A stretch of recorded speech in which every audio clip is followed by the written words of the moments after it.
Hi everyone, welcome back to my channel. Um, so from my last video that I just posted, Taking Back Your Power, I want to say a few things about that I did not. So I want to say first, please don't tell me that my mother did the best she could, because she did the best she could with my brothers. She read them bedtime stories, she tucked them in at night, um, she talked to them, she played with them, she tickled them and listened to them giggle. You know, she treated them like people. I was never treated such a way. Um, I remember walking down the steps, and I would always sit on the middle step in my pajamas and listen to my mother read to my brother, and she would read him a book. And then she also had little hand puppets that she would tickle him with. And his voice was so adorable and so cute while he was laughing. And that's, like, she never read me a book. She never played with me, never talked to me, never was kind to me. So she did the best she could with my brothers, and I'm happy for them, with that. So that's all I want to say about that. And right now, I want to talk about oh, I want to talk about God's light, and if God has ever shown you his light.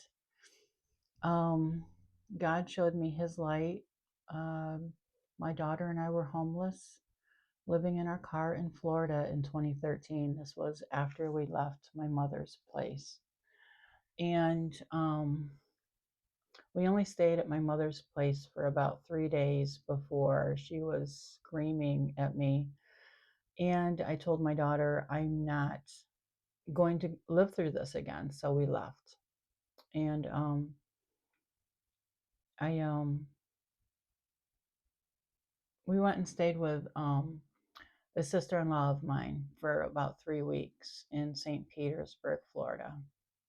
And then she told me that we couldn't stay any longer, because her apartment complex was having issues with her having you know a friend there for so long. So we left, and that was like the middle of October 2013, and we were homeless. And thank God we had a vehicle. Um, so, anyways, one day or I should say one night, we were parked in a neighborhood in my half brother's neighborhood, and we were parked and getting ready, to go to sleep. My daughter was in the back seat, I was in the front seat, and I didn't know at that time about living in your vehicle or off-grid living or anything like that. I didn't know anything about that stuff. And I knew it was illegal in Florida to live in your vehicle. I knew that much. But anyways, we were parked at the curb as all the other cars were parked, because not a lot of people in that neighborhood had driveways or garages. So I think a lot of people just parked, on the curbside. And so we were in the line of cars, and all of a sudden I heard a cop pull up next to us, and I heard him talking, um, you know, on his microphone or whatever, and talking about my plates. And I was like, oh my gosh, I was so terrified. Um, so I whispered to my daughter, be silent, don't move, don't say anything for at least half an hour. And she's like, okay. So I was sitting in the front seat, and I closed my eyes, and I was saying a prayer to my spiritual team.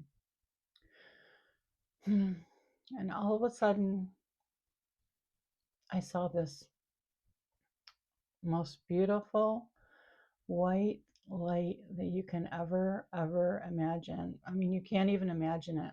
Being in our human bodies, you can't even imagine how gorgeous this white light was. It was the purest white light that I can't even explain it. And I had my eyes closed, right? And I felt this immense love that I've never ever felt before in my life just wash right over me, all the way down to my toes. And I'm tingling as I'm saying this now. This love just came all over me and just filled me up.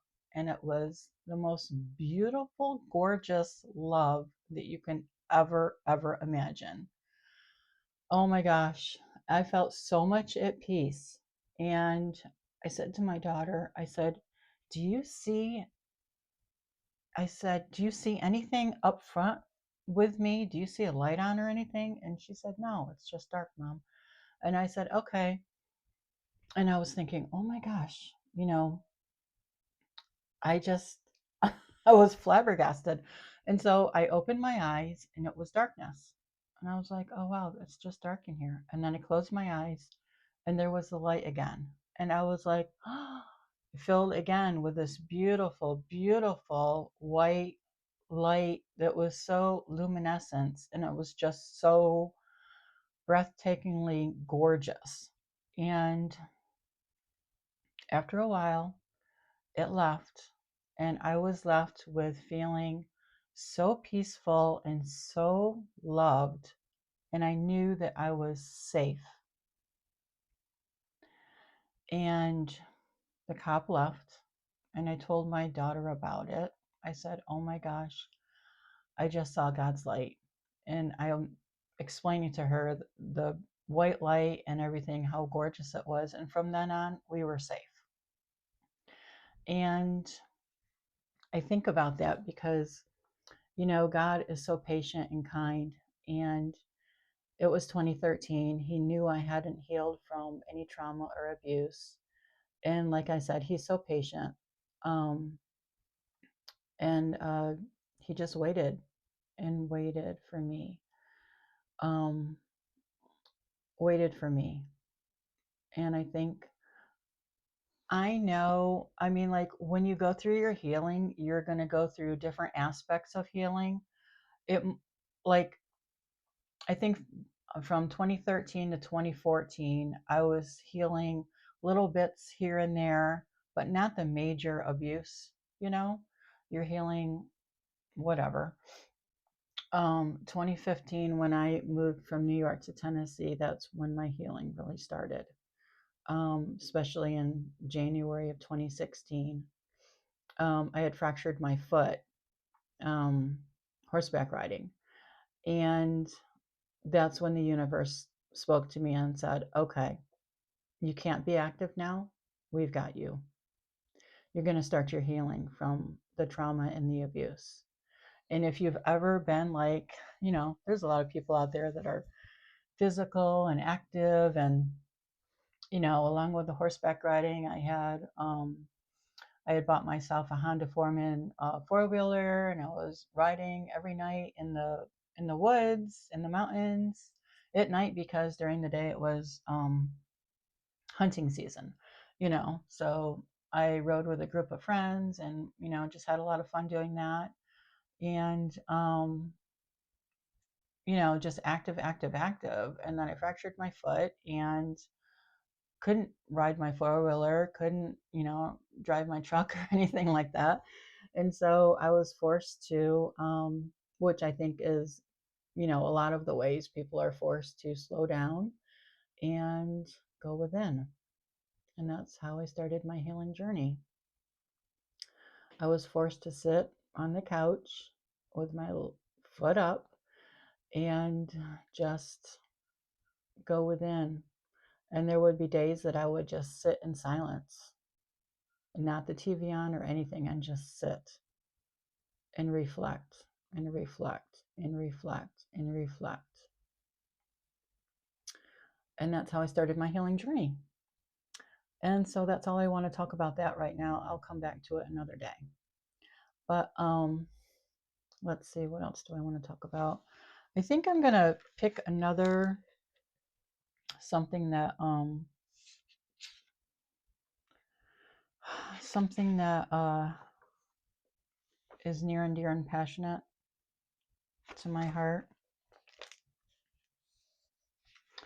I think since I've already talked about it a little bit, when God showed me his white light, my daughter and I were homeless in Florida. I want to talk about being homeless. Um, we all know there's a lot of people out there that have mental illness, and that's why they're homeless. We all know that there's a lot of people out there that have lost their jobs, and that's why they're homeless. We all know there's a lot of people that don't have enough savings, and that's why they're homeless. There's so many different reasons why people are homeless, right? Um, when my daughter and I were homeless, thank God we had my car, and we were homeless for a month in Florida. And it really, really um, sets you straight. In other words, like, you know, I was like, well, okay, we're living in the car. Rents are extremely high here, so we can't afford that. Um, but we have the vehicle and we need to make a living. So I'm not going to get a job per se, but I think I'll run ads in Craigslist for house cleaning. So I did that and we got so many wonderful customers. Oh my gosh. We were cleaning for a couple in Tampa that we drive to every day. We clean for them Monday through Friday. And he was a doctor and she was a lawyer, and they had two kids. And we cleaned for them every single day. And then we drive back over the bridge, and I'd we clean for a family that owned 7-Eleven convenience stores. So we cleaned for them Monday, Wednesday, and Friday. And then we cleaned for, other people. And I just kept running the ads. And we were cleaning everywhere: Tampa, St. Pete Beach, Treasure Island, you name it, we cleaned. Clearwater. We just went everywhere and cleaned everywhere, and everyone was so kind to us and so nice. But you know what? Nobody knew we were homeless. We didn't tell anyone. Not like we were ashamed. We weren't. It's just, you don't say, "Oh, hey, I'm homeless," So we didn't. I had a checking account there. I had my car insurance to pay for. We had a storage unit. We went to the laundromat each week and washed our clothes. There was a TV at the laundromat, and let me tell you, that was a luxury just to watch whatever was on TV. And we would go to the grocery store after every, place that we cleaned, home that we cleaned, and get drinks, cold drinks, and fruit. We would get a loaf of bread and get some P&J. Um, we had our silverware, and just live like that. It was really hard, especially at night, because it was still warm outside in October. And if you had the windows open, the mosquitoes would get in, and if you didn't, then it was stuffy. And you know you might get about maybe 4 or 5 hours of sleep, and then you wake up at 5 o'clock and had to go to the bathroom. So we drive to the Burger King parking lot, go in the store, go in the restaurant, and thank God they opened up at 5, 4 or 5. So we'd go in there, use the restroom, and change for the day, get some breakfast, and start our day and go to Tampa. And we had to be there at 8 and start cleaning. I think we cleaned um, 8 to 11 every day, Monday through Friday there. And we spent a lot of money on gas. Oh my gosh, a lot of money on gas. And when we needed to shower, we would just go down to the beach and go into the showers that they have there. It's a really big stall, of course, and we would just, take our showers. It's doable being homeless, but you know, it's a eye opener. Let's just put it that way. It's definitely an eye opener for sure. Um, yeah, we would go to the on our days off, which were the weekends. We would go to the libraries, especially like if it was raining out. We would go to the libraries and read books or whatnot. And a lot of homeless people go to libraries. We found out, and we would give them some cash. you know, because I just always thought that we were better off. We had jobs and we had our vehicle and we could buy food, you know. Some people didn't have those luxuries in life. Um, but there are so many empty buildings in every state that there is no reason why we have homeless people. There is absolutely no reason. I think every state and every city can do a lot better than what they're doing. There should be, you know, empty buildings of thrift stores that people can go in and get new clothes. There should be free laundromats and free soap where people can go in and wash their clothes on a weekly basis if they need to. You know, there should be free restrooms where people can go in and shower every day. It's a basic human need. Just because people are homeless does not mean that they don't need a shower, need to use the restroom, you know? It's a basic human need. And I feel like, um, and that is so, it's not what God intended. You know, you never, ever, ever see an animal family treat their members as horrific as humans treat other humans. And since I've been homeless before, I feel I have the right to talk about it. And if you would like the right to talk about it, please go and be homeless for a month in a city that, you know, um, I had lived in St. Pete, Clearwater back in the 1980s. So it had been quite some time since I was there. Everything had changed. The population had blossomed and there was traffic everywhere. Everything that I had remembered, the restaurants and just the places that I had remembered of the 80s, everything was gone, of course. New developments came in and everything was just more populated. So that was a real eye opener, you know, to go from St. Pete to say Tarpon Springs took like 2 hours, whereas back in the 80s it took a half an hour, you know, stuff like that. But yeah, that was a real eye opener experience for us, especially when there was a family home that was vacant, that we were not welcomed at. You know, my family kind of looked at myself as a loser. Little did they know. Yeah, right. I'm not a loser.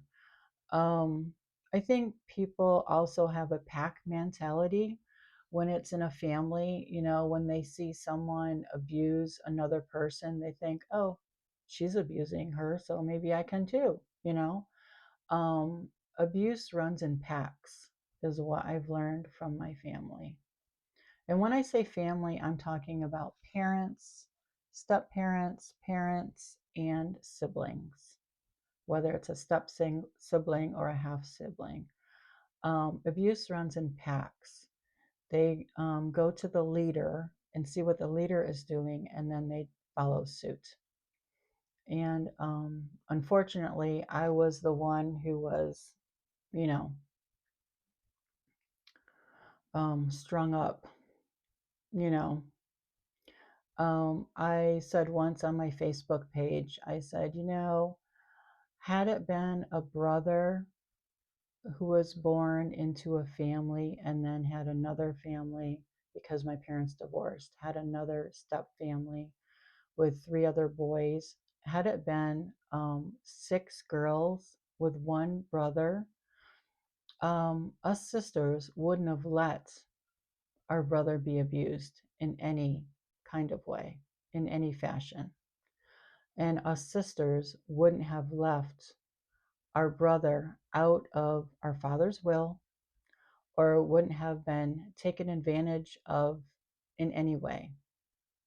We would have spoken up and our voices would have been heard. And that our brother would know that he was loved and that he was looked after. Unfortunately, that's not the case in my family. I hate to say. But you know what? I'm still here and I'm talking to you, and I'm hoping and praying that you're not going through the same thing that I'm going through. Um, the power of the word, right? It definitely has power. Taking back your power. Okay. Um, yeah. When my daughter and I left Florida, came back up to New York, and you know, other family homes here, vacant. People could take us in. They didn't. So we were homeless again in New York. That was, yeah, quite some time.